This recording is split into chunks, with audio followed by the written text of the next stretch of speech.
Alright, so the first Omen. So this movie is not a remake, this is actually a prequel to the original 1976 classic, The Omen. This has to do with an American woman who was sent to Rome to work at this orphanage. And as she goes there, of course, weirdness all of a sudden is happening right away at this orphanage. And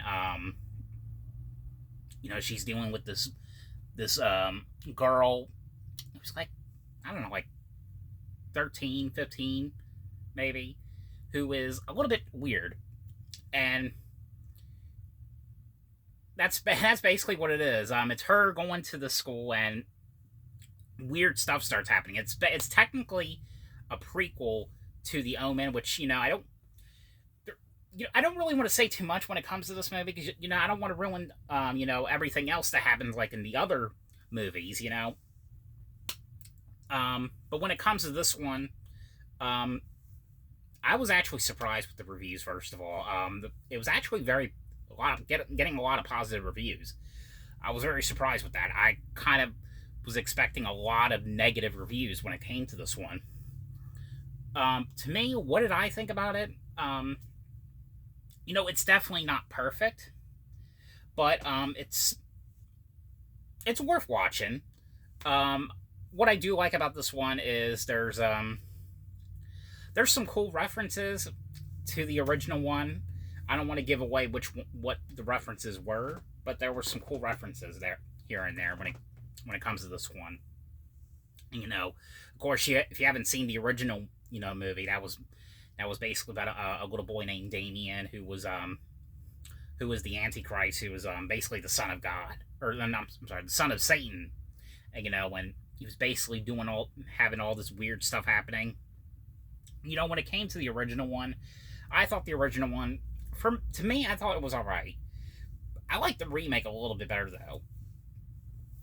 And then the second one was him at military school, which to me that one kind of felt like the '70s version of the movie Orphan. It kind of felt like the movie Orphan in a way. Third one, that was like him, I think, being governor. I think that's what it was. I haven't seen these movies in such a long time, so. And then the fourth one was technically its own movie. But I don't know. I've been a decent fan when it comes to the Orphan or the Omen movie. I keep wanting to call it Orphan. It's Omen. You know, um, this one was decent. Again, it wasn't perfect though. I honestly liked the Omen Part Two a little bit better for some odd reason. And again, I know the sequels aren't the best. I don't like, for some reason, I just love Part Two a little bit better though. But definitely let me know what you guys think of this movie. On a scale 1 to 10, I'll give this one probably, let's say 6.5, maybe 6.5 out of 10. But but I gotta say though, this movie there was some pretty graphic scenes with like pregnancies and everything, like or not like, well, pregnancy, but also um like a woman giving birth. Like it was showing like most extreme scenes when it came to like this woman going into birth, or giving birth to this child. So I gotta say there was some pretty crazy, weird, disgusting scenes in this one. But for a movie, it was actually worth watching. Um, but let me know what you guys think about this movie. Thanks for watching, and I'll see you guys later.